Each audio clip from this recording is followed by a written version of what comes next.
Araw ng Sabado. Maagang gumising si Lola Carming upang ihanda ang mga panindang kanilang ilalako ng apong si Pau Pau.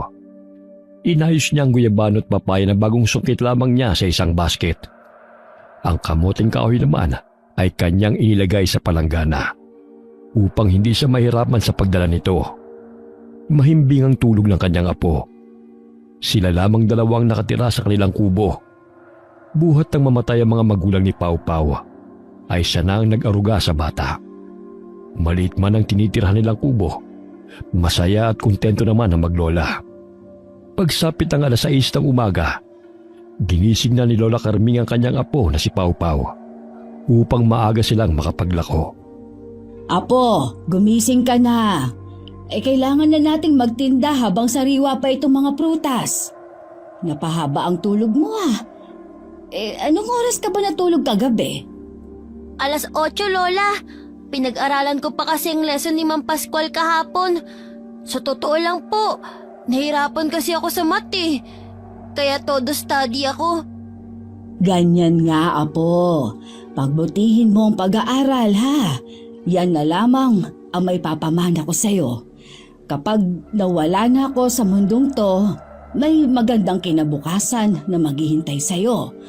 Lahat gagawin ko, makapag-aral ka lang. Mahal na mahal kita, Apo ko. Mahal na mahal din po kita, Lola. Gusto ko paglaki ko, papatuyuan kita ng tindahan para hindi ka na mahirapan sa paglalako sa kalsada. O siya, maligo ka na dun sa banyo nang sa ganun ay makapag-almusal na tayong dalawa. Palihim na nagpunas ng luha si Lola Carming dahil naalala niya ang hirap na dinanas nilang dalawa at ang lahat ng yun ay nalagpasan nilang pareho. Agad na bumitaw si Pau Pau sa pagkakayakap sa lola niya na nooy naghihikap pa. Agad na bumangon si Pau Pau at tinungo ang banyo upang maligo. Hindi pa man siya tapos na magsabon, inalanghap na niya ang mabangong amoy na nilulutong paksiw ni Lola Carming. Kaya't dali-dali siyang nagbuhos ng tubig at nagtakip ng tuwalya. Ang bango! Tsak na mapaparami ng kain ng apo kong si Pau Pau nito. Lola, tapos na po akong maligo. Bigla akong nagutom sa amoy ng niluluto mo, Lola. Ang bilis mo namang maligo. Kinuskus mo ba na mabuti ang katawan mo? Opo, Lola. Kasong lamig po ng tubig Inihanda ko na ang mga damit mo. Andyan na, nakahanger. Matapos mong magbihis, umupo ka na rito upang makakain na tayo. Marami-rami pa tayong ilalakong prutas at kamoteng kahoy. Sige ho, Lola. Gutom na rin ako. Matapos kumain ay agad nang umalis sa maglola upang maglako ng kanilang mga paninda. May iilan sa mga residenteng bumili sa kanila na kanilang nakakasalubong sa kalsada. Saglit silang pumuesto sa gilid ng kalsada upang makapagpahinga. Maya-maya'y napansin ni Pau Pau ang kwintas ni Lola Carming na umiilaw. Nakaramdam din ang kakaibang bigat ng pakiramdam ang matanda na naroon sa paligid. Hinaplos ni Lola Carming ang kwintas na minana pa niya sa kanyang amang manggagamot. Ang buong akala ni Pau Pau ay isa lamang yung ordinaryong kwintas. Ngunit hindi niya alam na isa itong mutya. Lola, umiilaw po yung kwintas nyo May baterya po ba sa loob niyan? Wala, Apo. Isa itong babala na may nilalang na nagmamasid sa atin o masamang engkanto. Engkanto po? Nasaan po siya? Huwag kang maingay. Batid kong itim na engkanto ang nagmamasid sa atin. Sasaktan po ba niya tayo? Umalis na po tayo rito. Mamaya mapano pa tayo? Huwag kang mag-alala. Hindi ako papayag na masaktan kanino man. O siya, bitbitin mo na yung basket. Opo, Lola. Doon na lamang po tayo sa isang puno magpahinga. Napalayo na sina Pau Pau at Lola Carming sa baryo na kanilang tinitirahan. 3 baryo na ang kanilang nadaraanan sa paglalako ng kanilang mga paninda. May nakasagupang engkanto si Lola Carming nung siya'y dalaga pa. Dahil na rin sa kanya ipinamana ng kanyang ama ang pagiging manggagamot. Ngunit ang puwersang nararamdaman niya sa oras na yon ay napakalakas at hindi pangkaraniwan katulad sa kanyang mga nakalaban. Ayos lang ba kayo, Lola? Bakit tila hindi po kayo mapakali? Ayos lang ako, Apo. Huwag mo na akong intindihin. Lumipat na lang tayo na mapagpapahingahan. Hindi kasi ako komportable rito eh. Bakit hindi pa rin po humihinto sa pag-ilaw yung kwintas nyo? Kayong ang sabi nyo, wala namang baterya. Hayaan mo na lamang yan. Ang importante, makaalis tayo sa lugar na ito. Tumango na lamang si Pau Pau at lumakad bitbit ang basket na may lamang mga guyabano. Palinga-linga pa rin siya sa paligid dahil hindi maalis sa kanyang isipan ang engkanto na sinasabi ni Lola Carming. Ngunit wala naman siya nakikita sa paligid. Makalipas ang ilang oras na paglalakad, ay nakaramdam ng pagod at gutom si Pau Pau, kaya saglit silang huminto. Tumingala si Lola Carming sa araw upang malaman kung anong oras na. Wala siyang relo, ngunit alam niya ang oras sa pamamagitan ng pagmasid kung saan nakatapat ang araw. At yun na ang nakasanayan niya. 12:00 na pala ng tanghali, Apo. Kumain na muna tayo at mamaya na lang natin to ilalako sa panghuling baryo. Opo, Lola. Pinagsaluhan na maglola ang baon nilang nilagang kamoteng kahoy. Matapos kumain ay nakatulog si Pau Pau dahil sa pagod. Hinayaan na lamang siya ni Lola na matulog saglit upang maibsan ang pagod nito sa paglalakad. Ikaw na lamang ang meron ako, Apo. Kaya gagawin ko ang lahat upang makapag-ipon ng pera na pangtustos sa pag-aaral mo. Magbabanat ako ng buto hanggat kaya ko pa. Poprotektahan kita laban sa mga masasamang elemento na gustong kumuha sa'yo. Isasakripisyo ko ang lahat, kahit ang aking buhay. Sana, bago man ako lumisan sa mundong ito, ay makapagtapos ka muna sa pag-aaral. Nang sa ganon, ay kaya mo nang lumaban sa hamon ng mundo. Muling naging emosyonal si Lola Carming habang tinitignan ang mukha ng kanyang apong si Pau Pau. Anak ni Lola Carming ang yumaong ina ni Pau Pau. Ngunit namaya pa ito matapos itong manganak.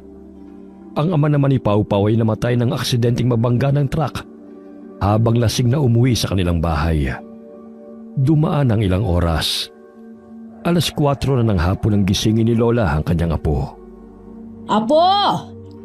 Gising na! 4:00 ng hapon! Kailangan pa nating ubusin tong paninda upang makabili tayo ng bigas. Kanya itong inalug-alug hanggang sa ito'y magising. Kinusot-kusot ni Pau Pau ang kanyang mga mata. Sa pangalawang pagkakataon muling umilaw ang bato sa suot na kwintas ni Lola. Ano na naman kaya ang elemento na ito? Mukhang sinusundan yata ako Lola, umiilaw na naman po ang kwintas mo. Ibig ba sabihin yan, may engkanto na naman sa paligid? Sige, bumangon ka na at tayo'y uuwi na. Napadaan sila sa isang malaking puno ng balete at bigla na lamang may humila sa braso ni Pau Pau. Takot na sumigaw ang bata. Kaya ang kanyang mga bitbit na paninday tumilapon. Lola! Tulungan niyo po ako! Ayoko pong pumasok sa kahoy na to! Pau Pau, Apo! Hoy! Masamang elemento! Bitiwan mo ang aking apo! Lola, pakiusap! Tulungan niyo ako!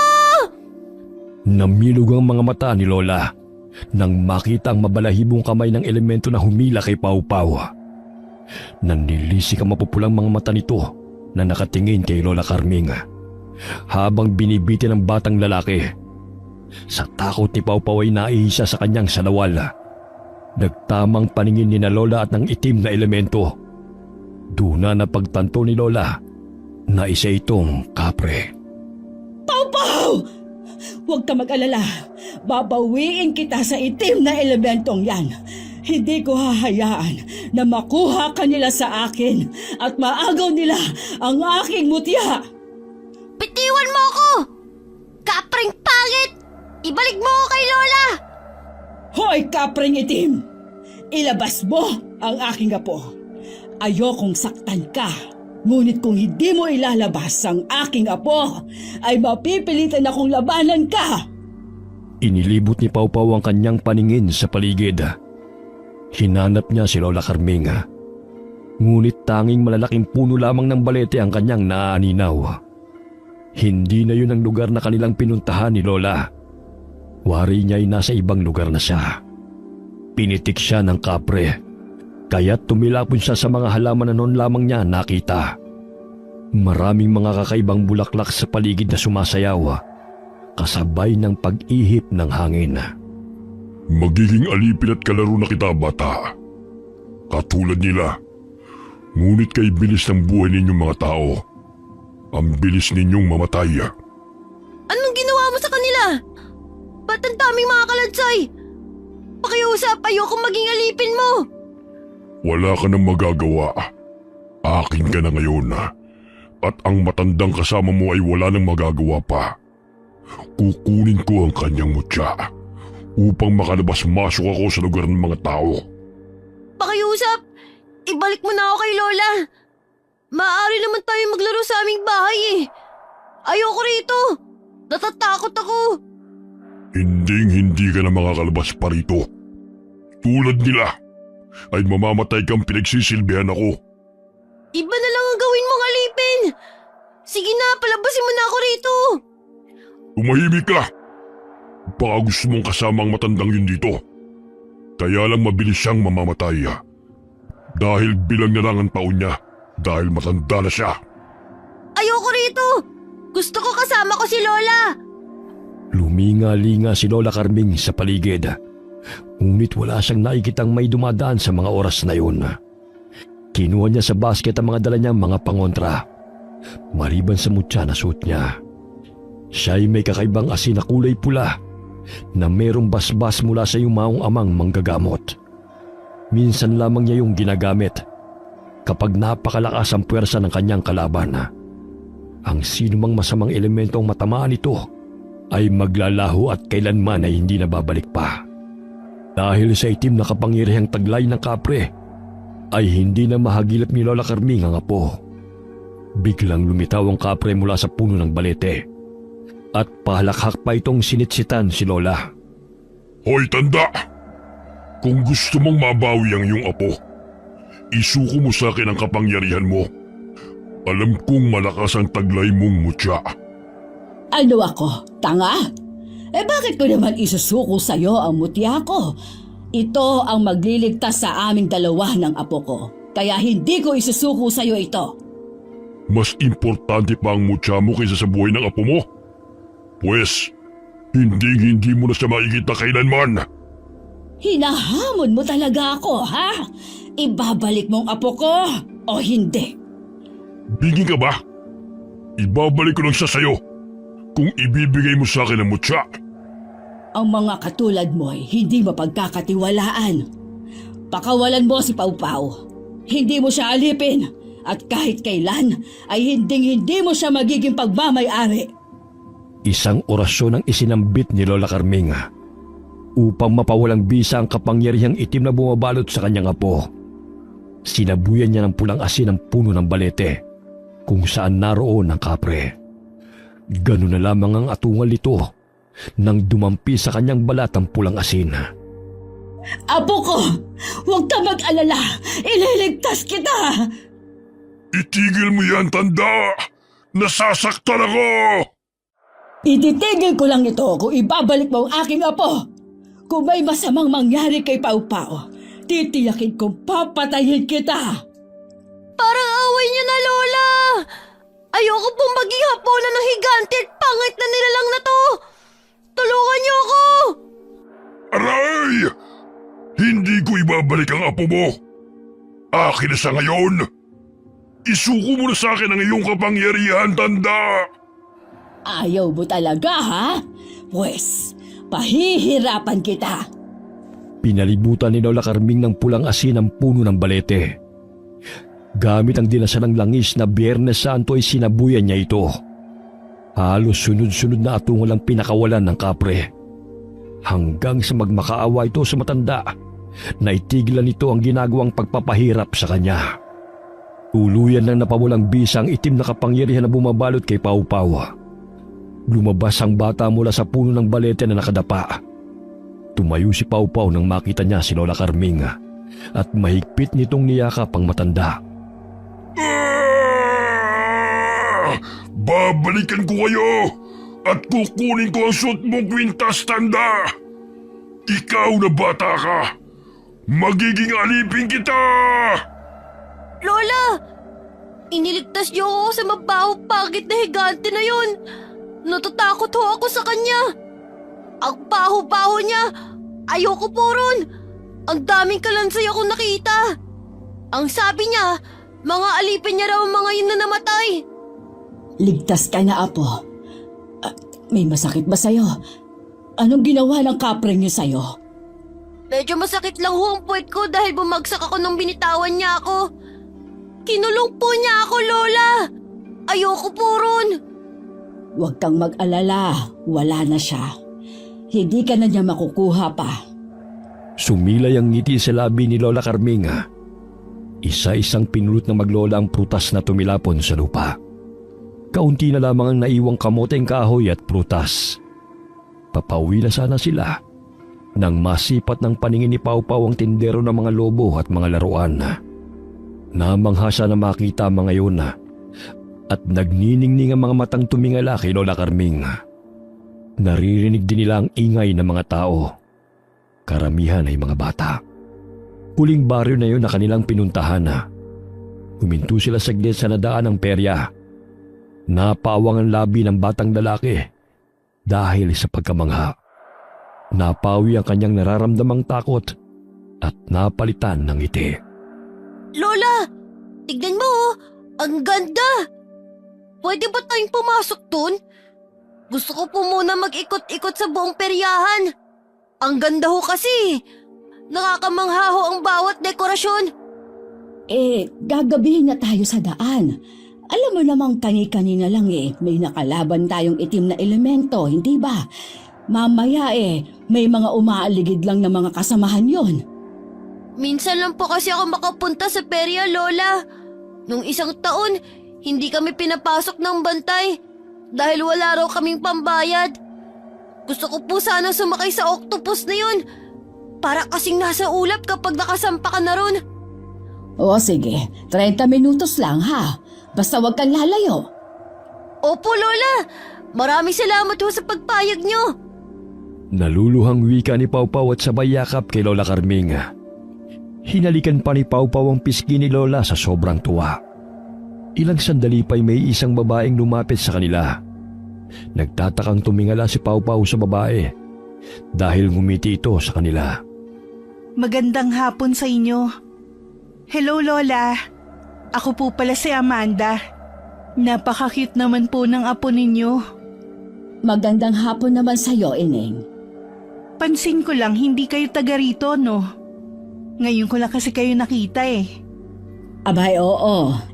Nakarating kami rito dahil naglalako kami ng mga prutas at gulay. Hindi ko sukat akalain na mapadpad kami rito ni Pau Pau. Uuwi na sana kami, kaso nga lang, nakita niya itong perya. Kani-kanina lang sarado pa ito ng aming madaanan Fiesta kasi rito ngayon. May konting handa kami sa bahay. Sumama po kayo sa akin. Alam kong gutom na kayo dahil sa layo na nilakbay nyo. Huwag ka na mag-abala pa, Iha. Pauwi na rin kami sa amin. Kinuha ni Amanda ang mga laruang nakapatong sa mesa. May pwesto siya sa peryahan, kaya maraming mga batang nag-uumpukan sa color games na kanyang pagmamayari dahil maraming papremyo. Ganun na lamang ang tuwa ni Pau Pau nang tawagin siya ni Amanda upang ibigay ang laruang baril na umiilaw sa kanya. Hi, itong laruan para sa'yo. Parang ang bait mo kasi. Marami pa sa bahay. Kung gusto mo maghapunan kayo ni Lola ron. May hinanda kaming masarap na ulam. Nakakahiya na sa'yo, Ineng. Maya-maya uuwi na rin kami ni Pau Pau. Ano ba kayo, Lola? Welcome po ang lahat sa amin. Gutom na ako, Lola. Kumukulo na ang aking tiyan, oh. Ikaw talagang bata ka. Kaya nga uuwi na tayo Hapon na Baka gabihin pa tayo sa daan. Saan po ba kayo nakatira, Lola? Sa San Diego, malayo na nga rito eh. Naku, 3 baryo pa ang lalakbayin nyo. Tsaka wala na hong sasakyan ng ganitong oras. Pwede kayo magpalipas ng gabi sa bahay. Naku Eneng, ayos lang naman. Napadpad kami rito kasi nakisakay kami sa tricycle. Nakita kasi namin marami-raming tao ang naglalakad sa kalsada. Kaya naisipan kong maglako ng aming paninda. Hindi ko akalain na fiesta pala rito. Kaya pumayag na kayo sa imbitasyon ko, Lola. Nag-aalangan man sumama na lamang si Lola Carming sa dalaga sapagkat nagugutom na ang apo niyang si Pau Pau. Kanina pa niya napapansin ang kakaibang ngiti ni Amanda habang matalim na pinagmamasdan ang kanyang apo. Sila'y nakarating sa liblib na lugar, malayo sa perya. Nang makarating sila roon, ay nakasalubong ni Lola Carming ang mga magulang ng dalaga. Inay, Itay, bagong kaibigan ko ho sina Pau Pau at Lola Carming. Magandang gabi sa inyo. Ngumisi lamang ang mga ito sa maglola at palipat-lipat ang tingin sa kanilang mga bisita. Lola, nagugutom na po ko. Ang sabi ko sa'yo, doon na lang tayo kakain sa bahay. Gabi na kasi, baka mapano pa tayo sa daan. Kaso Lola, gusto ko pong makikain kay Ate Ganda. At saka para na din makakain ako ng karneng baboy. Puro gulay at isda lamang kasi ang kinakain natin eh. Nandito na po tayo sa bahay kaya wag na ho kayo mag-alala.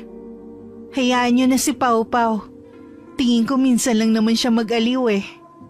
Napabuntong hininga si Lola Carming sa sinabi sa kanya ni Pau Pau. Kumawak si Pau Pau sa palda ng dalaga na nakilala lamang kanina. Umalis sa mga magulang ni Amanda. Ngunit saglit itong huminto sa paglalakad at muling lumingon kay Lola Carming. Iha, saan papunta ang mga magulang mo? Magtitinda sila ng balot at chicharon sa perya. Marami na kasing tao ron eh. At saka si nanay na yung papalit sa akin sa pwesto ko sa perya. Kahapon pa kasi ko nandun. Inaya niya ang maglola na pumasok sa loob ng kanilang bahay. Isang maliit na kubo na pinalilibutan ng maraming naglalakihang mga kahoy. Unang apak pa lamang ni Lola Carming ay kinilabutan na siya na hindi niya mawari. Lola Carming, pasok na ho kayo sa kubo namin. Pasensya na kung ganito lang ang bahay namin ha. Ano ka ba, Iha? Ang importante ay nangingibabaw pa rin ang pagmamahal at respeto sa isa't isa. O sige Lola, maupo na muna kayo. Ipaghahain ko lang kayo ng makakain ninyo. Sige Ate Ganda, maghihintay po kaming dalawa ni Lola Carming. Amoy pa lang masarap ng ulam niyo eh. Huwag kang mag-alala, marami kaming niluto. Kaya mabubusog ka talaga. Sa wakas, makakakain na ulit ako ng karne. Minsan lang kasi ako nakakatikim nun eh. Tugon ni Pau Pau sabay kindat sa dalagang si Amanda. Tuluyan ang dumilim ang paligid. Kaya't napatingin si Pau Pau sa bilog na buwan nang sumilip siya mula sa bintana. Naaaliw siyang pinagmasdan yun. Sa kabilang banda, abala si Amanda sa paghain ng kaldereta. Lumabas siya mula sa kusina, bit-bit ang isang mangkok na may lamang kaldereta. Baka sa mga mata ni Pau Pau ang pananabik nang makita nito ang bit-bit na ulam ng dalaga. Ate Ganda, anong klaseng putahe po yan? Kaldereta. Specialty kasi ni nanay ito. Tuwing fiesta, ito yung niluluto niya. Wala ba kayong bisita maliban sa amin, Iha? Kanina pa po pumunta ang mga bisita ng kapatid ko. Maaga silang pumunta rito eh. Ganun ba? Ang tahimik kasi ng lugar at malayo-layo ang mga pamamahay.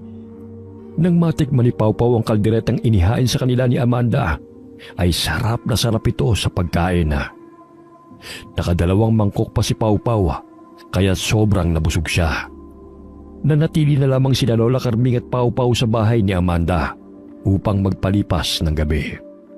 9:00 ng gabi, napabalikwas ng bangon si Lola Carming nang makarinig ng boses ng dalawang taong nag-uusap. Bahagya siyang sumilip sa maliit na butas ng dingding. Narinig niya na pinag-uusapan sila ng mga ito. Anong tinatago ng pamilyang ito? Kailangan kong maging mapagmasid. Kung ano man ang plano nila sa aming dalawa ni Pau Pau, ay sisiguraduhin kong hindi sila magwawagi. Lola, bakit gising pa po kayo? Ha? Wala, Apo. Kinagat kasi ako ng lamok. Lola, naiihi po ako. Halika, Apo. Sasamahan kita sa labas. Maliwanag naman ang buwan eh. Hinawakan ni Lola Carming ang kamay ni Pau Pau. Hindi pa man sila nakakalabas ng kwarto, ay nakarinig sila ng mga yabag patungo sa kanilang kinaroroonan. Lola, natatakot po ako. Tsaka, naiihi na rin. Huwag kang matakot, Apo. Nandito si Lola at hindi kita pababayaan. Dito ka nalang umihi. Mukhang may mga tao kasing paparating. Nagpalinga-linga si Lola sa paligid. Kinuha niya ang basket na naglalaman ng kanyang mga gamit. Apo, kailangan nating makatakas rito. Hindi na magandang nararamdaman ko. Tila may nalalapit na panganib. Ano pong panganib? Basta, sundin mo na lamang ang pinag-uutos ko. Kahit naguguluhan si Pau Pau ay tumango lamang siya habang nakikinig sa sinasabi ni Lola. Lumapit si Lola Carming sa bintana at dahan-dahan niya itong binuksan. Marahan siyang sumilip sa labas kung may tao ba o wala. Nang masiguro niyang walang tao, ay sinenyasan niya si Pau Pau na lumabas ng bintana. Lola, natatakot po ako. Apo, huwag kang mag-alala. Hindi kita pababayaan. Nakalabas sila ng bintana ng matiwasay. Napakapit si Pau Pau sa braso ni Lola Carming nang makita niya kung paano nagpalit ang isang babae bilang isang aso. Lola, may aswang. Huwag kang lumikha ng ingay. Baka makita nila tayo. Dahan-dahan silang naglakad nang hindi namamalayan ng mga aswang. Naabala sa pagsibak ng kahoy at pag-aasikaso sa mga rekados. May nakitang malaking kawali si Lola Carming at doon na tumambad sa kanyang paningin ang mga ulo ng tao. Nagkubli sila sa mga puno at marahang naglakad upang hindi sila makita ng mga taong naroon. Nakalayo sila sa lugar na yon at doon na tuluyang nasuka si Lola Carming dahil sa kanyang nakita. Nasa loob ng malaking palangganang naglalakihang bituka ng mga tao at ang mga ulo ng mga biktima ay nasa malaking kawali. Lola, ano pong nangyari sa inyo? Diyos ko! Hindi ko sukat akalain na mapupunta tayo sa liblib na baryo nito. May pangontra silang ginamit upang hindi mahalata ng manggagamot na katulad ko na sila ay mga aswang. Malalakas ang puwersa nila, Apo. Kailangan na natin umalis dito bago pa tayo gawing handa sa kanilang kapistahan. Mga aswang sila, Lola? Oo, pero kailangan mong sumunod sa lahat ng aking sasabihin. Ha? Huwag kang matakot at kailangan mong maging matapang. Opo, Lola. Hinay-hinay silang naglakad patungo sa gubat. Ngunit nakaapak ng pako si Pau Pau. Bago pa man makasigaw si Pau Pau, ay mabilis na natakpan ni Lola Carming ang kanyang bibig. Tumulo ang luha sa mga mata nito sa sobrang sakit. Saglit silang tumigil sa paglalakad at nagtago sila sa may damuhan. Pau, dito ka muna. Babalik lamang ako sa kubo. Huwag kang gagawa ng ingay upang hindi tayo mahuli ng mga aswang. Nakalimutan kong dalhin ang basket nang tayo ay bumaba mula sa bintana. Lola, huwag niyo ho ako iwan dito. Sasama ho ako, La. Hindi pwede, Apo. Kapag sumama ka sa akin, maaari nila tayong mahuli.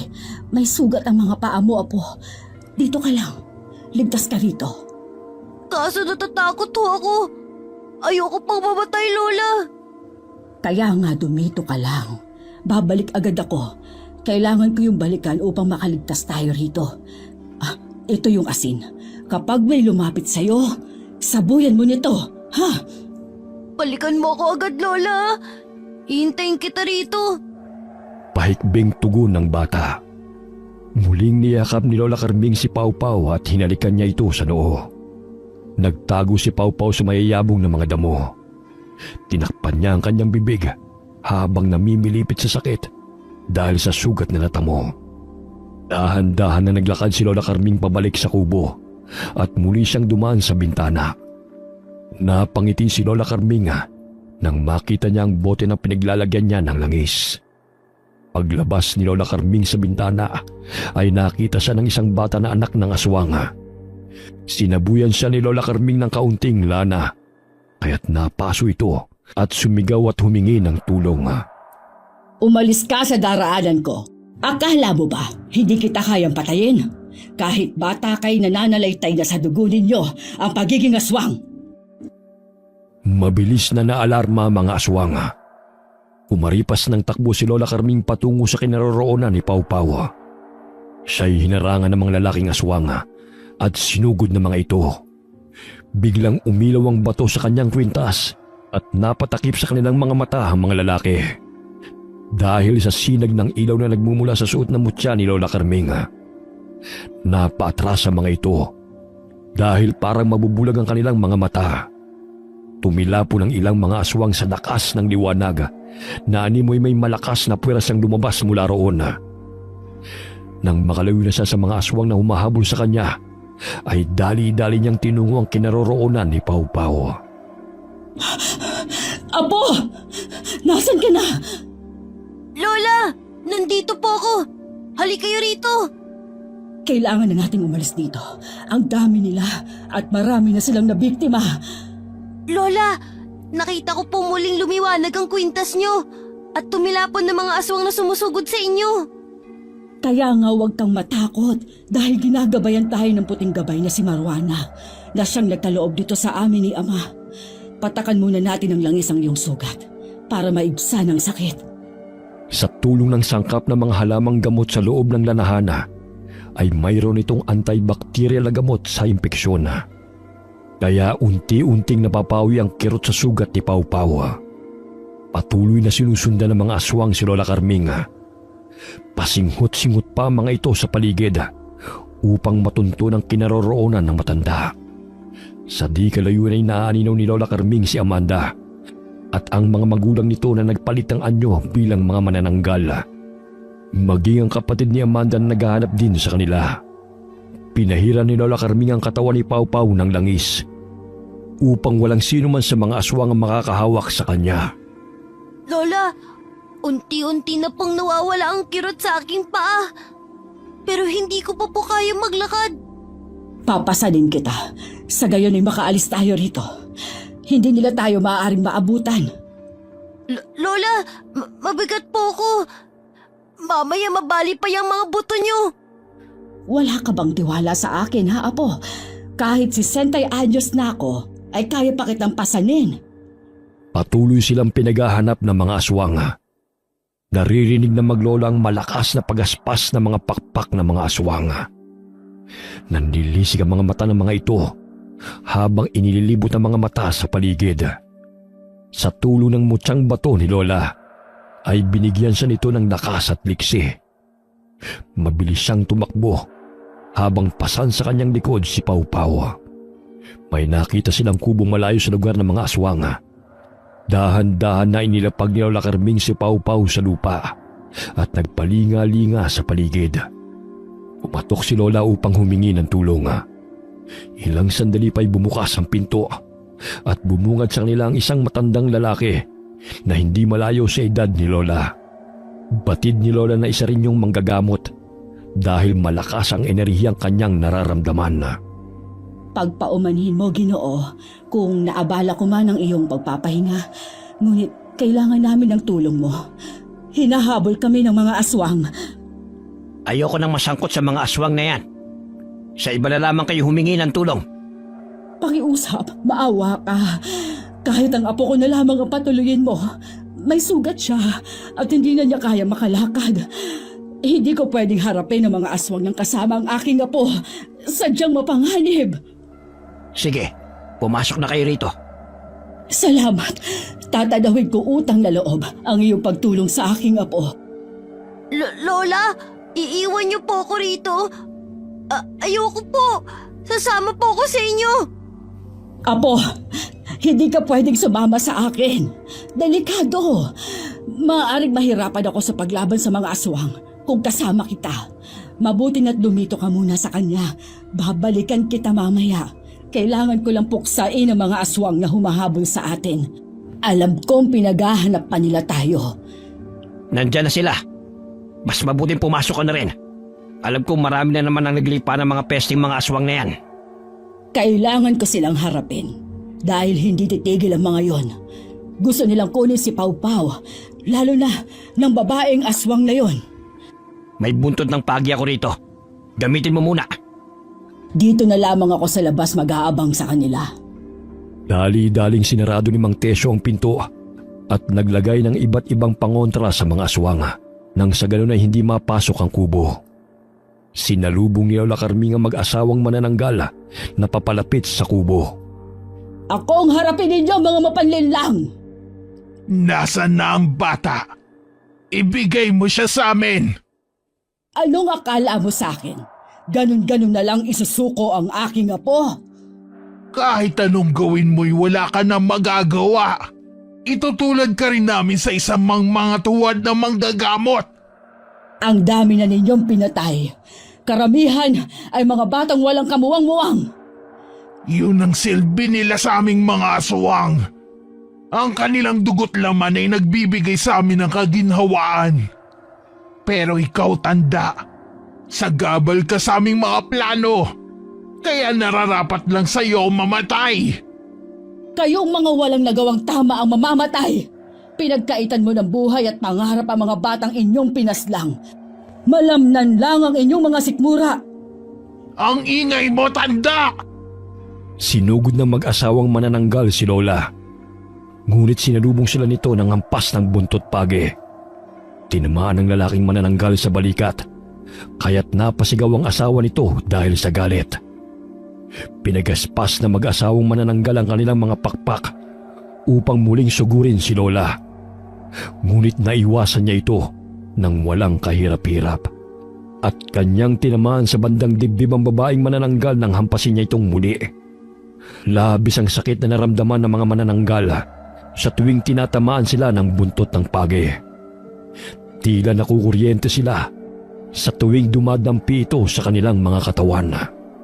Hindi ako natatakot sa inyo. Kailangang matigil ang paghahasik ninyo ng lagim. Hanggat hindi nauubos ang lahi ninyo, hindi kayo titigil sa inyong mga kasamaan. Akala mo talaga'y mapapatay mo kami? Nag-iisa ka lang laban sa amin. Napaka-ilusyonada mo naman kung mauubos mo kami, tanda! Dumating si Amanda at kasama ang kapatid nito.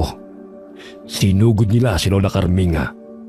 Ngunit mabilis niyang naiwasan ang matutulis na mga kuko ng magkapatid at sinabuhay niya ito ng asin.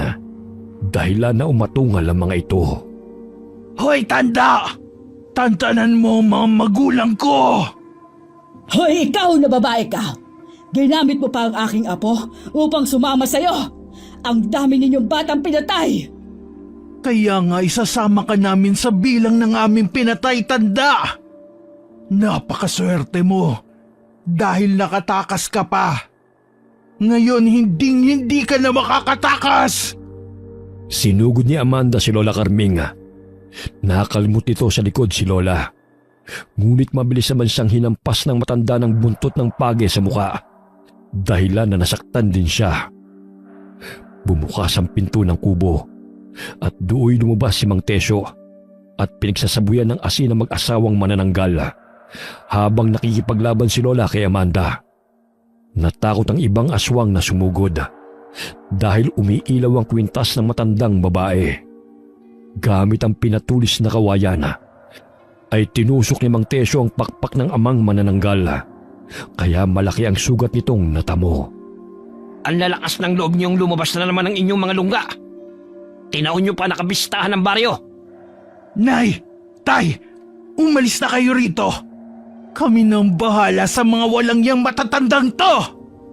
Pilit na pinagaspas ng amang manananggal ang kanyang mga pakpak at inalalayan siya ng asawa nito. Bagamat muling itinarak ni Mang Tesyo ang sibat na pinatakan niya ng katas ng kalamansi, dahilan na muling umatungal ang amang aswang. Gayon din ang pagsugod dito sa inang aswang hanggang sa bumagsak ang mga ito sa lupa. Ang tapang ninyo! Hindi ko nahahayaan pa ang ginawa niyong pagtatraidor sa akin! Hoy, tanda! Tantanan mo ang mga magulang ko! Kayo ang lumayo! Wala kayong ginawa kundi ang mamerwisyo ng mga tao! Paulit-ulit na inundayan ng saksak ni Mang Tesyo ang ulo ng mag-asawang aswang na bumaligtas sa lupa. Pinapagaspas pa ng mga ito ang kani-kanilang mga pakpak bago nalagutan ng hininga. Malakas na humiyaw sina Amanda at Thalia nang makitang unti-unting nalagutan ng hininga ang kanilang mga magulang. Samantala, napangiwi si Lola Carming dahil sa sugat na kanyang natamo. Ngunit dahil sa taglay niyang lakas na mula sa kanyang kwintas na suot, ay hindi siya basta-basta mapapaslang ng mga aswang. Babalikan ko kayo! Pagbabayaran ninyo ang pagpaslang sa mga magulang ko! Panghahamon pa ni Amanda kay Lola Carming. Pinigaspas nito ang malapad nitong mga pakpak at mabilis na dinagit ang mga nakahandusay na mga magulang. Bago pa man siya matamaan ng sibat ni Mang Tesyo, ay nakalipad na ito palayo. Ngunit muli siyang hinambalos ni Lola Carming ng buntot ng pagi, kaya't tinamaan siya nito sa likod. Dahilan na mawalan siya ng balanse at bumulusok pababa. Ngunit patuloy na lumipad palayo ang kanyang kapatid sa takot na mahagip ng buntot ng pagi ng matandang babae. Thalia, huwag mo kong iwan dito! May pag-asa ka pang magbago, Iha. Magbago saan? Ikaw na matanda ka, dapat na magbago. Kayong mga huwad na manggagamot ang walang puwang sa mundong to. Dahil kayo ang dahilan ng pagkamatay ng lahi namin! Malakas na hinampas ni Amanda gamit ng pakpak nito si Lola Carming. Muli niyang pinagaspas ang pakpak at nilisan ang lugar na yon. Naiwan si Lola Carming. Sa sobrang pagod ay napaupo siya sa may damuhan at nakaramdam ng kirot sa kanyang likod. Pumasok ka na muna sa bahay. Alam kong pagod ka na sa pakikipaglaban sa mga aswang na yon. Ang dami nila, bukod sa kanilang magpamilya. Maraming bata silang pinaslang. Hay nako, naglipa na naman sila. Matagal silang nanahimik. 1 linggo ko nang nararamdaman ang muling pagbabalik ng mga aswang na yon. Nasugatan ko si Amanda. Alam kong babalik yon para maghiganti. Kilala mo siya? Oo, nagpakilala siya sa amin ng aking apo. Inimbitahan niya kami sa kanilang tahanan upang kumain. Pumasok sila sa kubo at doon nadatnan nila sa ilalim ng mesa si Pau Pau. Dahil sa takot at pagod ay nakatulog na ito roon. Binuhat ni Mang Tesyo ang bata at pinahiga sa katre. Kinumutan niya ito bago ginamot ang mga sugat ni Lola Carming. Kailangan natin puksain ang mga aswang na yon. Kailangan ko ng tulong mo. Alam kong malakas ang iyong kapangyarihan at kayang-kaya natin silang matalo.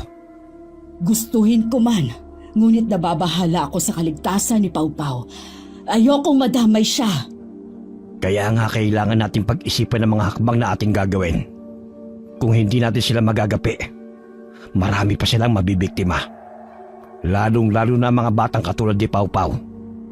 Ginagamit nila ang kahinaan ng mga bata.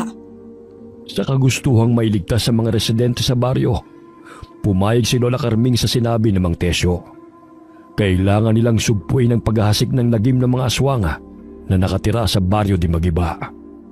Hindi magkakaroon ng katahimikan at kapayapaan ng baryo kung patuloy na maghahasik ng lagim ang mga kampo ng kadiliman. Inabukasan, dumating sa kubong tinitirahan ni Mang Tesyo ang kapitan ng baryo di Magiba, si Kapitan Julio, at may kasama itong 3 tanod.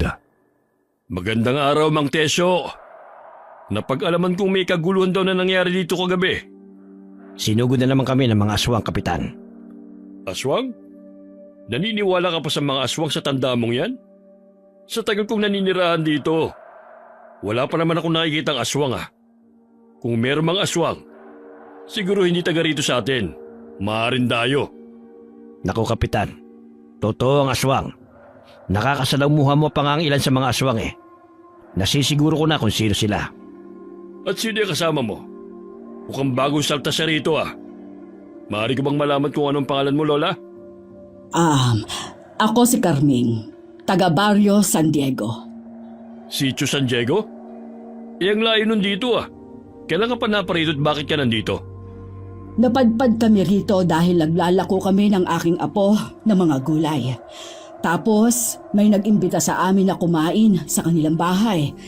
Nalaman namin na mga aswang pala sila. Kaninong bahay naman kayo pumunta? Kina Amanda. Si Amanda, aswang? Naku, malabong sinasabi mo, Lola.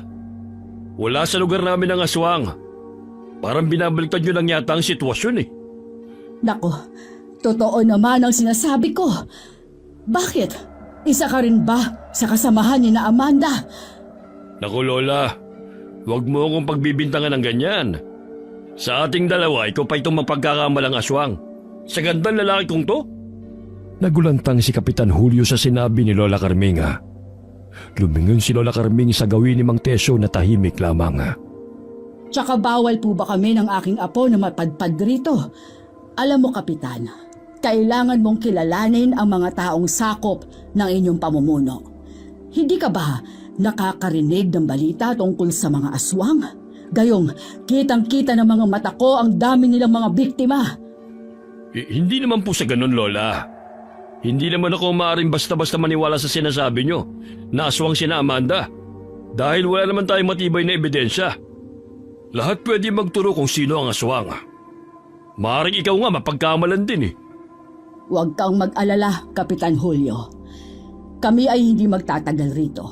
Tsaka maaari mong puntahan ang lugar kung saan nakatira sina Amanda upang ikaw na mismo ang makasaksi sa kanilang mga inihahain.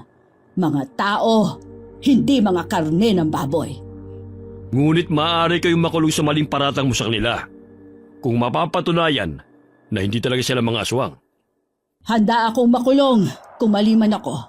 Ngunit paninindigan ko ang aking sinabi na hindi ako ang aswang na pinupunto mo at sina Amanda ang manggugulo sa baryo na pinamumunuan mo.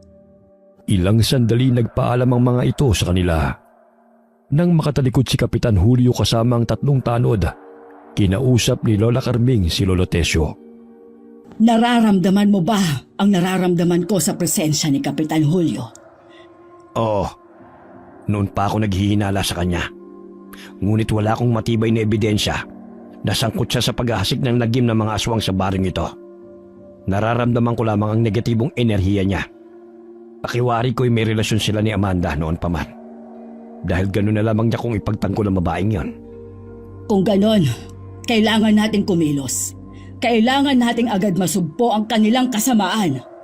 Magmamasid ako sa mga kaganapan sa baryo na ito, lalo na sa kapitan na yon. Masama ang kutob ko sa kanya. O sige, gagawa rin ako ng mga pangontra laban sa kanila. 8:00 na ng umaga na magising si Pau Pau. Agad itong napabalikwas ng bangon nang maalala niya ang kanyang Lola Carming. Lola! Nasaan ka na, Lola? May aswang, Lola! Mabuti at gising ka na. Tahan na, apo. Huwag ka na umiyak. Nagbalik na si Lola. Hindi kita iiwan. Ngunit kailangan ni Manong Tesyo ang tulong ko upang mapuksa ang mga aswang sa baryo na to. Lola, sigurado po kayo? Kung matinding laban ang kaharapin natin, baka masaktan po tayo. Apo, hindi ko gustong masaktan ka, pero kailangan nating magtulungan. Ang aswang ay takot sa mga bagay na hindi nila kayang kontrolin at ang mutyang ito ay may kapangyarihang protektahan tayo. Hindi ako matatakot sa kanila basta't magkasama tayo. Pero paano po tayo magsisimula, Lola? May mga hakbang na tayo, Apo. Nais kong magmasid at magtipon ng mga impormasyon tungkol sa mga aswang. At sa tulong ni Manong Tesyo, makakagawa tayo ng mga pangontra laban sa kanila. Hindi natin sila kayang durugin ng lakas lamang. Kailangan natin ng diskarte. Ngunit kailangan mo muna magpalakas. Hindi pa naman tayo makakaalis dito dahil hindi pa naghihilo ang sugat mo. Nagsagawa ng plano sina Lola Carming at Mang Tesyo kung paano pupuksain ang mga aswang na naghahasik ng lagim sa baryo. Lingid sa kalaman ng karamihan ng taong nirerespeto sa baryo at ang pasimuno ng lagim ay si Kapitan Julio na pinuno ng mga aswang. Ang matandang yun ay may pangontra laban sa atin. Kaya kailangan natin siyang mapalaya sa baryo na ito. Kung hindi tuluyan niyang ibubulgar ang lihim natin. Lalo na't napatay nila ni Tesyo sina Amang at Inang. Hindi ko naman sukat akalain na may taglay na anting-anting na mutya ang matandang yun. Huli ko na nang malaman. Hindi ka kasi marunong kumilatis ng bibiktimahin mo. Ayan tuloy. Ipapahamak mo pa ang buong angka natin. Pwede ba wag mo akong sisihin? Namatayan ako ng mga magulang. Dapat din sa kanila ang mamatay. Samantala, tumulong si Pawpaw kina Lola Carming at Mang Tesyo na paghandaan ang muling paglusob ng mga aswang. Nilagyan niya ng ginikdik na bawang at asina ang bawat bato na gagamitin niya sa kanyang tirador na siya namang ginawa ni Mang Tesyo para sa kanya. Lihim na pumuslit si Pawpaw at nagtungo siya sa kubo ni Amanda upang magmasid. Nang mapansin ni Lola Carming na wala ang kanyang apo, agad niyang nilibot ang paligid upang hanapin si Pawpaw. Lumipat sila ng matitirhan na hindi matutunton ni na Amanda. Ilang sandali lumabas ng kubo si Lolo Tesyo, bitbit ang sibat na ginawa niya para sa mga aswang. Naaninaw niyang aligagang hinahanap ni Lola Carming si Pawpaw. Bakit, Carming? Nasaan si Pawpaw? Hindi ko nga rin alam, Tesyo. Bigla na lang siyang nawala sa kanyang pwesto. Kani-kanina lang, nariyan siya sa batuhan. Hindi kaya nagtungo ito sa baluarte ng mga aswang? Ang batang yon, umiral na naman ang kuryosidad. Baka pinuntahan na niya ang mga aswang. Saan ka pupunta, Carming? Hindi ka pwedeng pumunta roon na mag-isa. Sasama ako sa'yo. Hindi na kailangan, Tesyo. Dito ka lang. Ituloy mong pagsasagawa ng mga pangontra laban sa mga aswang. Hahanapin ko lang muna ang aking apo. O sige, Carming. Mag-iingat ka. At sana'y makabalik kayo ng ligtas. Maraming salamat, Tesyo. Ikaw rin ay mag-iingat rito. Agad na nagtungo si Lola Carming sa baluarte ng mga aswang. Dala ang panangga. Malayo pa lamang ay natatanong na siya ni Amanda. Anong ginawa mo rito, tanda? May pana ka pang dala. Sisiguraduhin mo na bang mapapatay mo ko? Ang apo ko, nandyan ba? Anong ginawa niyo sa kanya? Wala dito ang apo mo. Hindi ako hanapan ng mga nawawala. Anong sinasabi mo kay Kapitan na aswang ako? May nakita ba kayong mga pinatay na tao rito? Umamin ka, Amanda. Nasaan ang apo ko? Anong ginagawa mo rito, Lola? Hindi ba't ang sabi mo hindi na kayo magtatagal dito? Hinahanap ko ang aking apo, si Pawpaw. Ilabas niyo siya, Amanda! Huwag mong paratangan ng mga residente rito sa pagkawala ng iyong apo, Lola. Bakit, Kapitan Julio?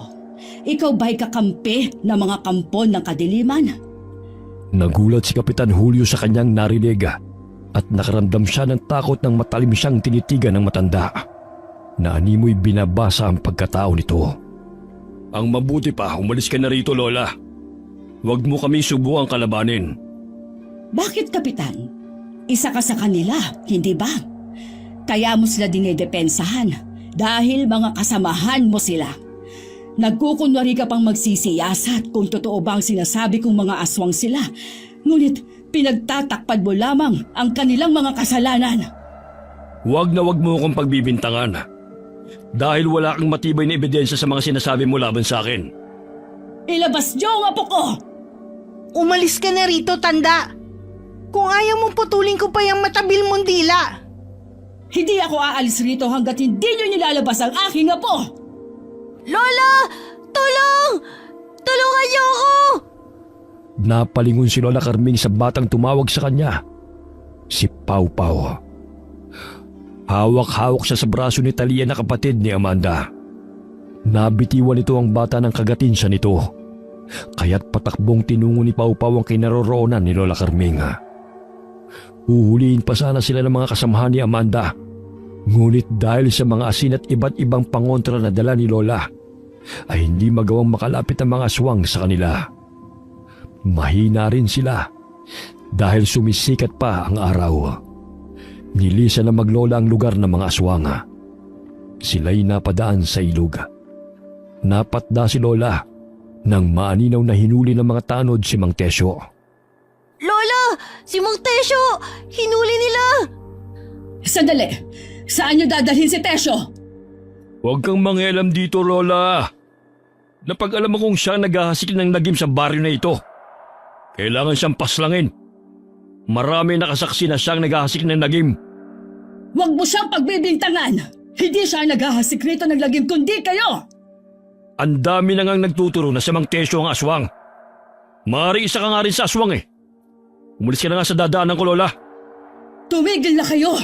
Huwag kayong magbulag-bulagan.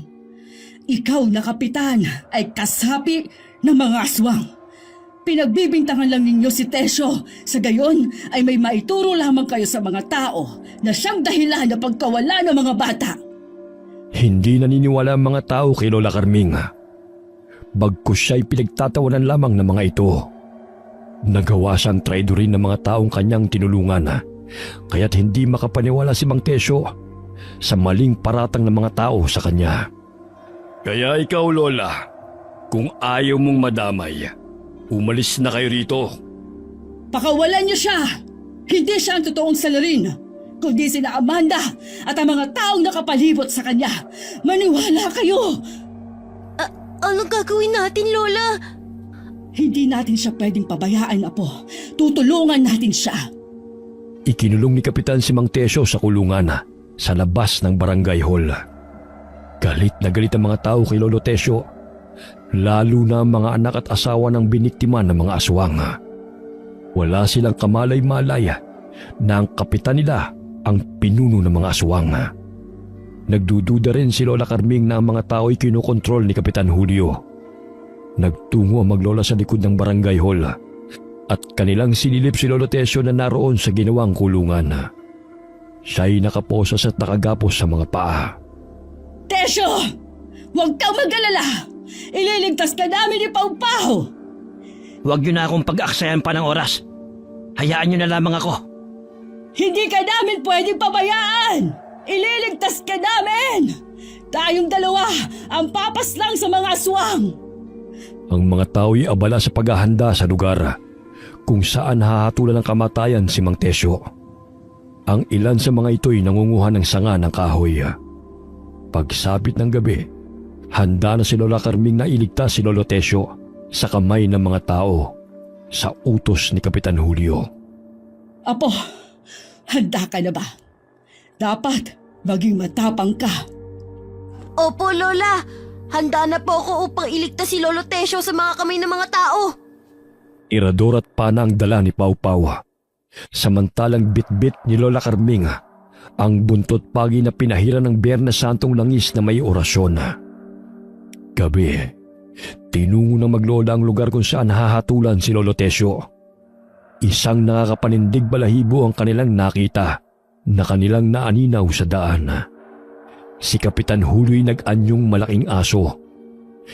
Hindi inaasahan na baling ang tingin nito sa kanila.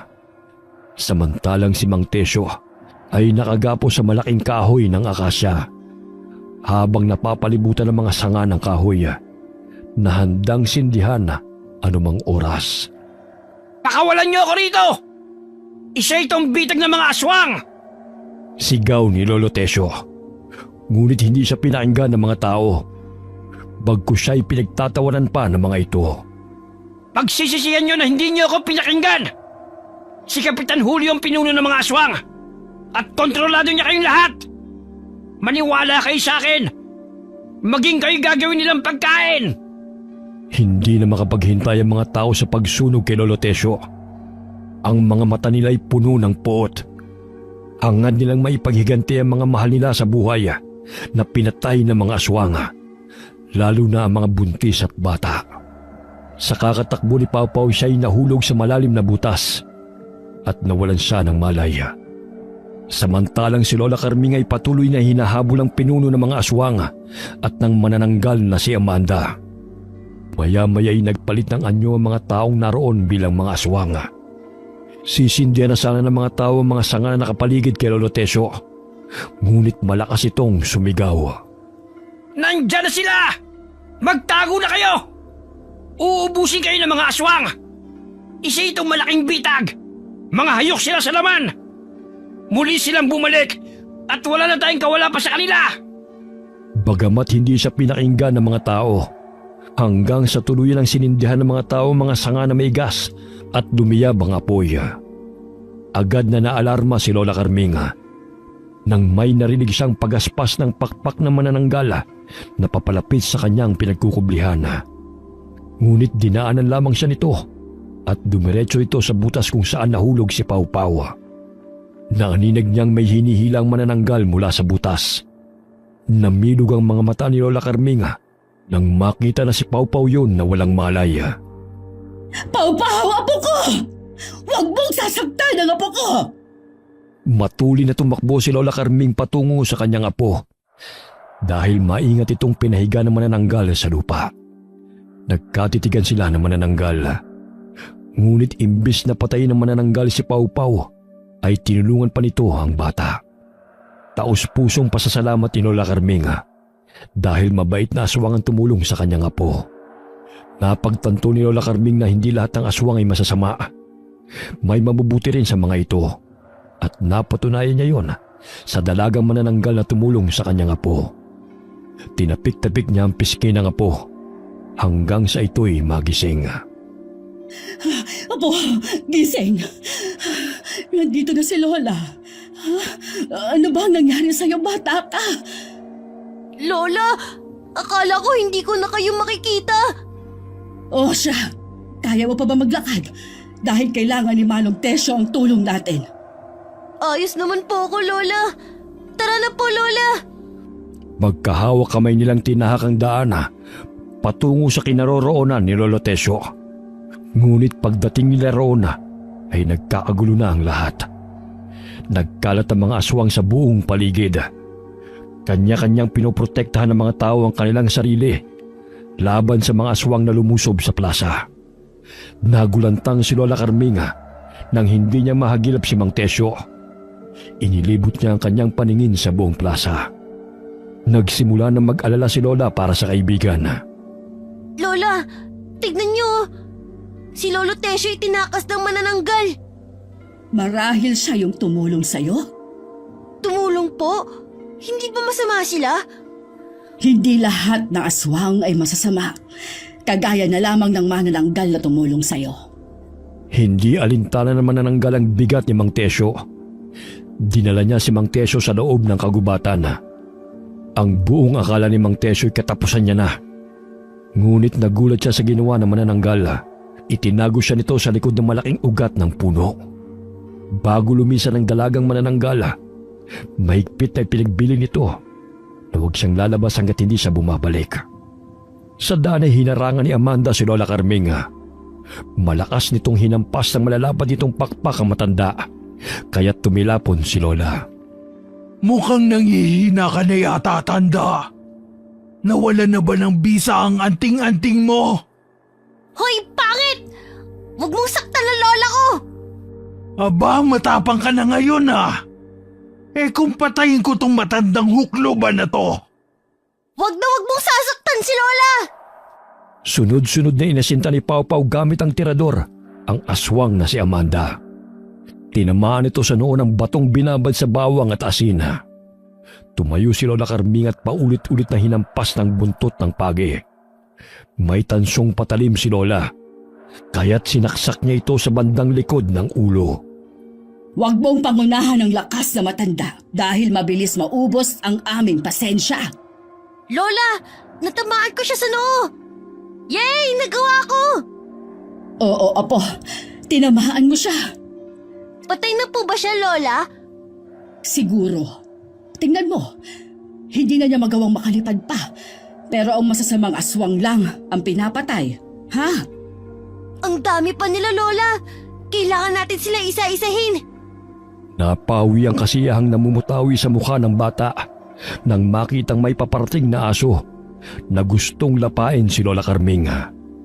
Ngunit muli niyang kinuha ang tirador at pikit matang pinakawalan ng batong bala ng kanyang tirador. Tinamaan ang asong aswang sa mata, kaya't malakas itong umatungal. Tinulungan ni Lola si Pawpaw na patayin ang malaking aso. Hinambalos niya ito ng buntot page at sinaksak ng tansong patalim ang ulo nito, dahilan na bumulagta ito sa lupa. Nagpalinga-linga sila sa paligid upang hanapin si Mang Tesyo. Ngunit hindi pa rin nila ito mahagilap. Naninaw nilang kinakalaban ng isang manananggal ang kapwa nito, mga aswang. Maya-maya'y naaninaw nila Lola na lumabas ng puno si Mang Tesyo at tinulungan sila sa paglaban sa mga aswang. Nararamdaman kong hindi lang aswang ang naparito. Sumasabay pa ang masasamang elemento dahil sa kabilugan ngayon ng buwan. Maya-maya'y narinig niya ang tinig ng mga itim na elemento. Mas lalong lumiwanag ang mutya na suot ni Lola. Ito'y nagpapahiwatig sa paparating na digmaan laban sa mga masasamang elemento, aswang at itim na engkanto. Apo, ihanda mo ang iyong sarili. Gamitin mo ang mga pangontra na ibinigay ko sa'yo. Hanggat maaari, huwag mong ihiwalay ang mga yon sa iyong katawan upang hindi ka mapahamak. Opo, Lola! Andito lang po sa aking bulsa! Ilang sandali na aninaw ni Lola Carming na nagsilabasa ng mga itim na elemento sa kagubatan. Gusto nilang kunin ang mutya na suot ni Lola upang magkaroon ng malakas na kapangyarihan. Pinagtulungan nila si Lola. Ngunit sumaklolo ang mga puting engkanto. Isa na roon ang puti ang gabay ni Lola Carming, si Meruana. Lola, tignan niyo! May babaeng lumiliwanag! Take pa niyang ilaw natin sa bahay! Meruana, ang tagal na panahon mula nang magkita tayo.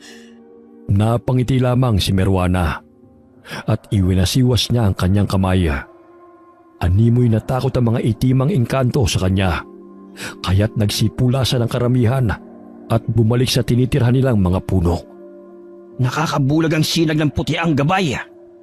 Siya si Meruana, ang nagbigay sa akin ng mutya, maging ni Ama. Pambirang lakas ang meron siya. Kinatatakutan siya ng mga itimang engkanto. Ilang sandali tila pumasok si Meruana sa katawan ni Lola Carming. Tila bata lamang itong nagkatawang matanda kung makipaglaban. Gamit ang buntot page, ay isa-isa niyang hinahambalos ang kanyang mga kalaban. Maging ang mga itimang elemento na gusto siyang sugurin ay napaatras dahil sa liwanag na kumakawala sa buntot page. Ngayon lang ako nakaramdam ng ganitong lakas sa talambuhay ko. Tignan mo, Lolo! Bumabagsak sila! Sige, Lola! Durugin mo ang mga kalaban! Magtago ka, Apo. Mamaya, matamaan kita. Tumakbo si Pawpaw upang magkubli sa likod ng puno. Ngunit hindi niya inaasahan na may aswang na nagkukubli roon, kaya't hinablot siya nito upang kagatin. Sa pagkakataong yun, ay hindi na masyadong takot ang bata sa tulong at gabay na rin ni Meruana. May nakapasang sanga at itinusok yon sa mata ng aswang. Kanina pa kayo Nakakapagod na kayong tumakbo! Ni hindi kayo maubos-ubos! Pawpaw, napaano ka riyan? Huwag niyo na po kong alalahanin! Tinusok ko na po ang mga mata niya! Hinablot ni Mang Tesyo ang aswang na gustong sumakmal kay Pawpaw at inunday niya ito ng saksak sa katawan ng paulit-ulit. Mga wala kayong magawa kundi ang pagbintangan ako. Ngayon, sino sa atin ang aswang? Ha? Apo, nasan ka na? Nasaktan ka ba riyan? Hindi ho, Lola! Siya po ang nasaktan ko! Gusto kasi ako sakmalin Huwag kang mag-alala, Carming. Tinodas ko na. Bahagyang nakaramdam ng katahimikan sa paligid si Lola Carming. Ngunit malakas na umihip ang hangin at nanindig ang kanilang mga balahibo dahil sa pinakawalan na pwersa ng mga engkantong itiman. at kampo ng kadiliman. Ngayon lang ako nakaranas ng ganito sa tanang buhay ko. Mukhang nagsanib pera sa mga kampo ng kadiliman. Tignan mo ang buwan. Tila nilalang mo ng dilim ang liwanag. Ibig bang sabihin may nagbabadya pang panganib? Hindi ko rin alam. Hindi basta-bastang nagpapakita si Meruana kung walang masamang mangyayari. Ang huling pagpapakita niya ay 30 taon na ang nakalilipas. Noong panahon na naglipa ng mga mambabarang sa aming baryo. Nakakabingi ang katahimikan. Palagay mo'y may gagawin pa ang mga aswang na yon? Parang wala naman na sila, Lola. Hindi ko na naririnig ang mga atungal nila. Huwag ka maingay. Dahil hindi lahat ng katahimikan ay ligtas. Maaaring nagmamatsyag lang ang mga kalaban sa ating mga ikinikilos. Maya-maya'y sabay-sabay na umatungal ang mga aswang na nagtigbaliw bilang malalaking aso. Sabay-sabay nilang nilusob sina Lola Carming, Mang Tesyo at Pau Pau na nooy magkakasamang nakatayo. Sabuyan mo sila ng pulang asin at langis. Hindi ko hahayaan na makalapit ang mga animal na yon kay Pau Pau. Gamit ang kawayan ay isa-isa silang hinahambalos ni Mang Tesyo. Dahilan na pumalahaw ang mga ito sa tuwing tinatamaan. Hinahambalos din ni Lola ng buntot pagi ang kanyang mga kalabang aswang. Habang si Pau Pau ay nakabang sa kanilang paglapit, hawak ang supot ng pulang asin. Ilang sandali biglang umilaw ang kwintas ni Lola Carming ng nakakabulag. Maging si Mang Tesyo at Pau Pau ay napatakip ng kanilang mga mata. Lahat ng kanilang mga kalaban ay tila napapaso sa liwanag na nagmumula sa kwintas. Isa-isang bumubulagta ang mga aswang sa lupa. Naanimoy natutusta sa tuwing tinatamaan ng liwanag na nagmumula sa kwintas. Apo, kita mo? Ang liwanag ng kabutihan ay hindi matitinag ng dilim. Opo, Lola. Natutunan ko na hindi lahat ng laban tinatapos ng madilim na puwersa. Ang liwanag ay laging magtatagumpay. Sana magwakas na ang paghahasik ng lagim ng mga aswang. Pinagbintangan pa ako ng mga yun Patay na si Kapitan at Amanda. Karamihan pala rito na naninirahan ay mga aswang. Taga-bundok sila. Kaso simula nang magawi rito si Julio at nananong kapitan, ay unti-unti na silang nagsilipat dito sa baryo. Kaya ang daming nawawalang kabataan. Mabuti na lamang ay natuklasan ang kanilang lihim. Kung hindi sa tulong niyo, hindi ko naman ito magagawa na mag-isa. Napansin ni Lola Carming na tila may pwersang lumabas mula sa kanyang katawan. Muli niyang nakaharap si Meruana na kanyang engkantong gabay. Inilapat ito ang kanyang mga palad sa ulo ni na Lola at Pau Pau. Napangiti si Lola Carming sapagkat alam niya na kung sino magiging tagapangalaga ng kanyang anting-anting at batong mutya kapag siya'y namayapa. Ilang sandali nawala si Meruana sa kanilang paningin. Ngunit muling kuminang ang kanyang kwintas. Pahiwatig na naroon lamang sa paligid si Meruana na gumagabay sa kanila. Nanatili sila sa loob ng gubat kasama ang mga nakaligtas na mga tao. Gayon na lamang ang paghingi ng paumanhin ng mga tao dahil sa maling bintang nila kay Mang Tesyo. Nakatulog sila hanggang sumapit ang umaga. Papungas-pungas si Pau Pau ng mga mata ng magising.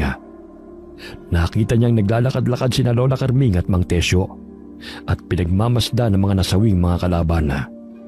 Naging abo ang kanilang mga katawan na animoy natupok ng apoy. Ang lakas ng kapangyarihan ng iyong gabay na si Meruana. Tignan mo nangyari sa mga katawan ng mga aswang. Naging abo. Maging ako man ay hindi ko inaasahang maging ganito ang kanilang kahahantungan. Alam mo, Carming, naging palaisipan sa akin yung manananggal na nagligtas sa akin kagabi. Naalala ko may nunal siya malapit sa kanyang pulso sa kamay. Marahil siya rin ang nagligtas kay Pau Pau. Kung hindi niya kinuha si Pau Pau mula sa butas, ay hindi ko pa alam na nahulog siya ron. Hindi lahat ng aswang ay masasama. Kaso nga lang nadadamay sila sa kasamaan ng kanilang mga kalahi. Tulad din ng mga tao, may masasama at may mabubuting hangarin. Naway ligtas lamang siya. Hindi siya naging abo katulad sa kanyang mga kalahi. Naging aral sa mga tao na hindi dapat kagad maniwala sa sumbong ni Numana. Dapat ay maging mapagmatyaga at maging mapanuri bago husgahan ng iba. Karamihan sa mga kasamahan ng mga taong naroon ay nilapa ng mga aswang. Mabuti na lamang ang iba'y nakapagtago bago pa sila maabutan ng mga masasamang nilalang. Nahagip ng tingin ni Pau Pau ang isang babae. Maaliwalas ang mukha nito at bahagyang napangiti ito sa bata. Nakita rin siya ni na Lola, ngunit mabilis siyang umalis. Magaan ang pakiramdam ko sa batang yon. Alam mo ba, Carming? Naalala ko yung balat sa kamay ng manananggal na tumulong sa akin. Ganon din kasi ang balat ng aking nawawalang anak. Akala ko ba'y nag-iisa ka na lang sa buhay? May anak ako. Ngunit isang araw ay bigla na lamang siyang hindi umuwi galing eskwela. Siya si Thea. 12 taon lamang siya noon. Talaga? Ay kailangan nating hanapin ang manananggal na tumulong sa atin. Kung buhay pa siya, maaari natin siyang tanungin tungkol sa katauhan niya at kung bakit niya tayo tinulungan. Yung babaeng nakita natin kani-kanina lang. Ilang linggo ko nang nakikita na nakatanaw sa akin mula sa malayo. Hindi ko alam kung bakit. Ngunit sa tuwing lalapitan ko siya'y agad naman siyang umaalis. Siguro kung buhay man ang aking anak na si Thea, marahil magkasing edad sila. Hanggang ngayon pinapalalangin ko na sana'y buhay pa ang aking anak. Dahil wala naman akong bangkay na nakita. Kaya umaasa akong buhay pa siya. 9:00 na ng umaga nakarating si Mang Tesyo sa kubong kanyang tinitirhan. Napagpasyahan ni na Lola Carming at Pau Pau na manatili na muna roon ng isang araw bago umuwi sa kanilang tinitirhan sa San Diego. Sa ilang araw nilang pananatili sa baryo ng mga aswang ay marami nang naganap na pangyayari. Hindi naman maiwan ni Pau Pau si Mang Tesyo dahil kahit papano naging malapit na siya sa matanda. Lolo Tesyo, di ba wala na namang aswang? Sana dalawin mo kami sa amin. O di kaya'y dadalawin ka namin ni Lola rito. Abay, oo naman. Magkaibigan na tayo eh. Oh, eto, luto na ang nilagang saging. Alam kong gutom na kayo.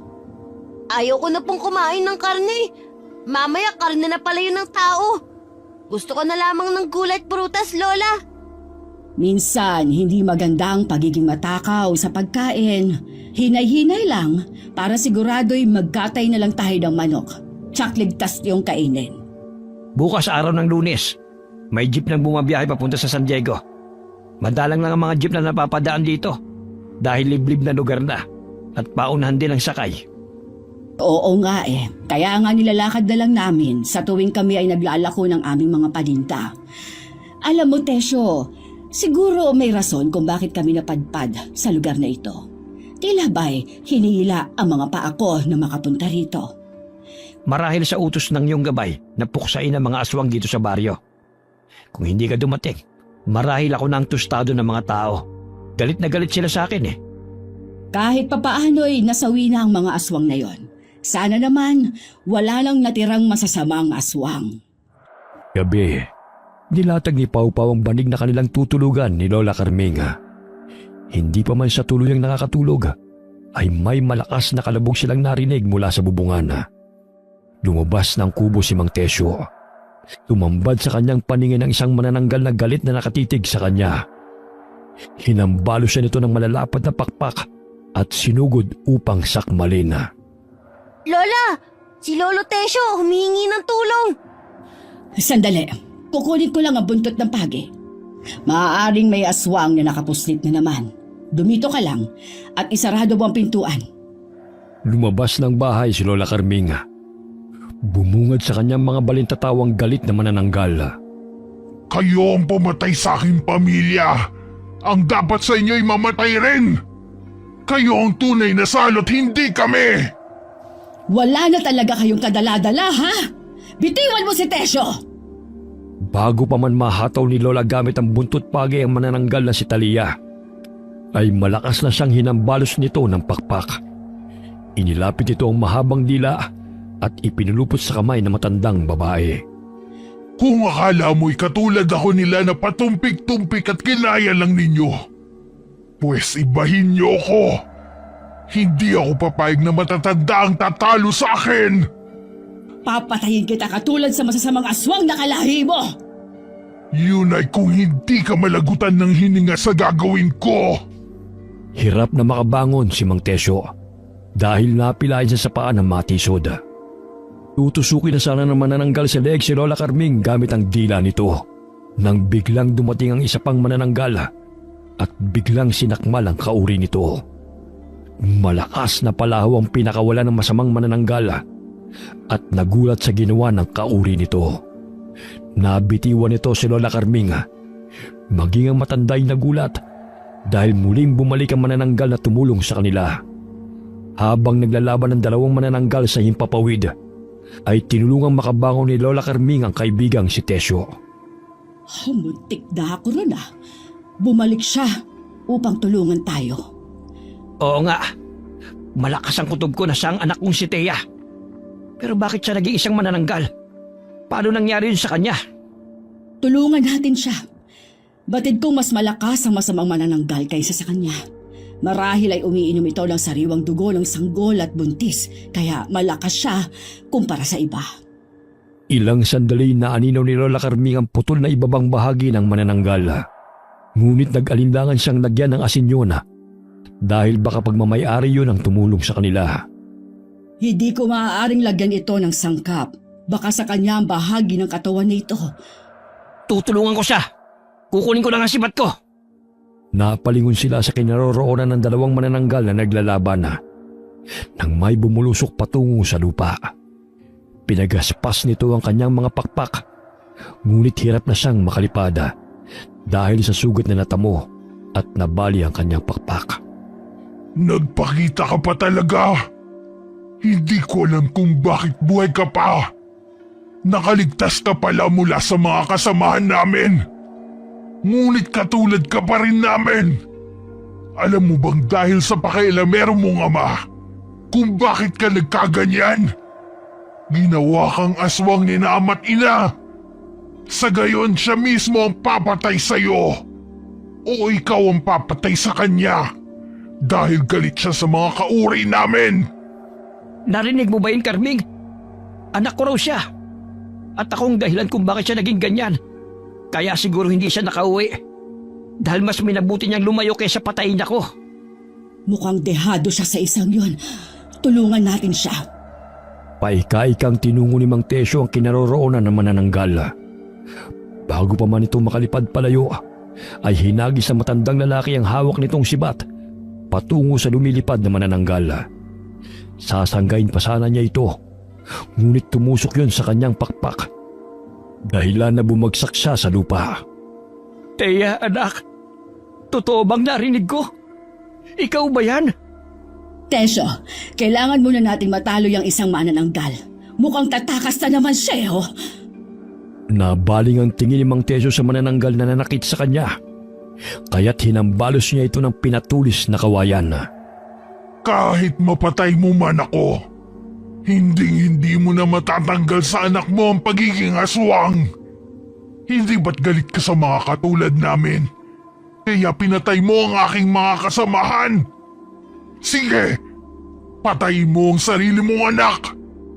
Dahil isa na rin siyang aswang na kinamumuhian mo. Mga hayop kayo! Pinagkaitan niyong mabuhay si Thea ng normal. Mga wala kayong awa. Wala ka nang magagawa, tanda. Maging ikaw ay pinaglaruan ng kapalaran. Hindi ka magiging masaya. Kayong lahat!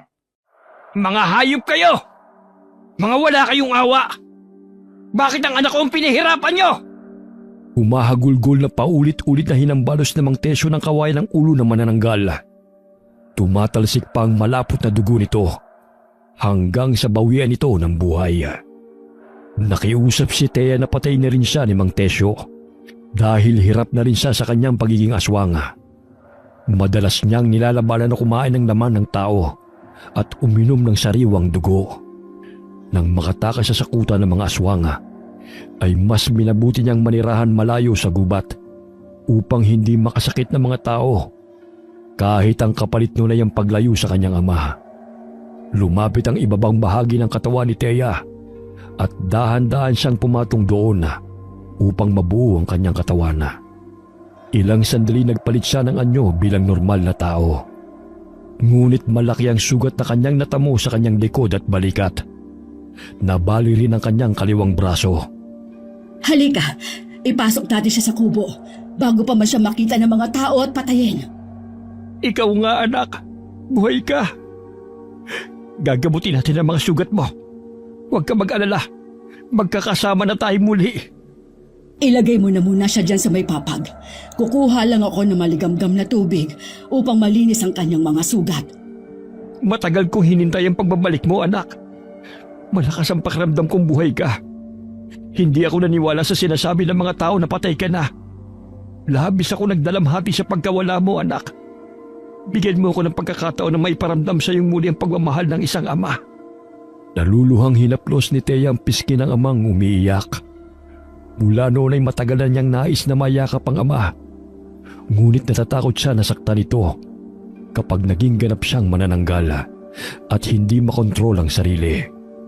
Kahit masakit ang kanyang mga sugat, ay pilit niyang niyakap ang ama. Lolo, sino po siya? Siya ang ate Thea mo. Siya ang anak kong matagal ko nang hinahanap. Madalas kong pinapanalangin sa may kapal na buhay siya. Anak niyo po siya? Pero nakita ko isa siyang aswang, Lolo. Shh! Pau-Pau, doon ka na muna sa gilid at gagamutin ko muna ang ate mo. Huwag ka na munang mausisa, ha? Opo, Lola. Kinabukasan ay muling natakot na naman ang mga tao. Dahil sa muling nakitang patay na manananggal sa daan. Inilibing ng mga tao ang bangkay ng manananggal sa pangunguna ni Mang Tesyo. Naging lihim ang pagkatao ni Thea mula sa mga kababaryo. Dahil nakasanay na nitong tumira sa gubat, ay hinayaan na lamang ni Mang Tesyo ang pasya ng anak. Paano ba yan, Tesyo? Aalis na kami ni Pau-Pau. Naway, maging payapa na ang baryong ito mula sa mga aswang. Batid kong masaya ka na dahil makakasama mo na si Thea. Napagtanto ko, Carming. Marahil kayo ni Pau-Pau ang naging dahilan upang makabalik ang aking anak. Dahil sa napagawi ko sa baryo ng mga aswang, ay naging susi yun na makabalik ang aking anak. At mapatay sila na siyang dahilan ng lagim dito sa aming lugar. Hindi ko kayo makakalimutang dalawa. Pangako, bibisitahin ko kayo sa San Diego. Aabangan namin ang inyong pagdating doon, ha? Pagbaba mo sa malaking puno ng Nara, papasok doon ay bahay na namin. O siya, sige na. May paparating ng jeep. Paalam, Lolo. Mag-ingat po kayo ni Ate Thea. Ikaw rin ha, magpapakabait ka. Huwag ka nang gagala sa gabi, delikado. Opo. Paalam po ulit, Lolo. Hanggang sa muli nating pagkikita. Paalam na sa inyo, Tesyo. Ikaw nang bahala kay Thea. Oh, ayun na. Huminto na ang jeep. Mag-iingat kayong dalawa. Kumakaway-kaway si Mang Tesyo sa maglola. Napapangiti pang palingon-lingon si Pau-Pau sa matanda habang lumalakad patungo sa jeep. Tila isang panaginip ang nangyari kina Pau-Pau at Lola. Gabi-gabi ring napapanaginipan ni Pau-Pau ang mga pangyayari. Minsan ay napapabalikwas pa siya ng bangon at umiiyak sa pag-aakalang hinahabulan naman sila ng mga aswanga. Apo, tapos na. Wala na silang lahat. Hindi ka na nila muling masasaktan pa. Lola, hindi ko po maialis sa isipan ko na mamaya dumating sila. Tapos, kukunin nila tayo. Nakita mo ba yung liwanag na pumatay sa kanila? Hanggat narito ang kwintas na ito sa akin, ay hindi nila tayo masasaktan. Patibayin mo ang iyong pananalig sa may kapal. Sa gayon ay mawala ang takot dyan sa puso mo. Opo, Lola. Basta, wag mo akong iiwan, ha? Siyempre, hinding-hindi kita iiwan. Sanggang dikit kaya tayong dalawa. Teka, may ipinabibigay pala ang guro mong si Mrs. Pascual. May libreng school supplies pala kayo. Hindi ka na nakapasok sa eskwela, kaya dinala na lang ito ni Marie kanina. Kokopya na lang ako ng mga pinag-aralan namin kay Marie. 2 araw din ako lumiban sa klase eh. Babawi po ako, Lola. Hindi na po ako magbubulakbol. Oh, tama yan. Sa gayon ay hindi ka na mapahamak pa. Ihanda mo ng mga gamit mo sa eskwela dahil bukas maaga ka pang papasok. Basta tandaan mo na huwag mong ipagsasabi sa iba ang mga nangyari sa atin sa baryo di Magiba. Hindi lahat ng tao ay paniniwalaan ka. Ang iba ay pagtatawanan ka lang. Sinunod ni Pau Pau ang payo ni Lola Carminga. Tikom ang kanyang bibig na ikwento sa iba ang kanilang pinagdaanan mula sa kapistahan sa baryo di Magiba. Tanging sa mga guhit na lamang niya inilalarawan kung ano ang nangyari sa kanila sa baryo ng mga aswang. Wakas. As. As. As. As. As. As.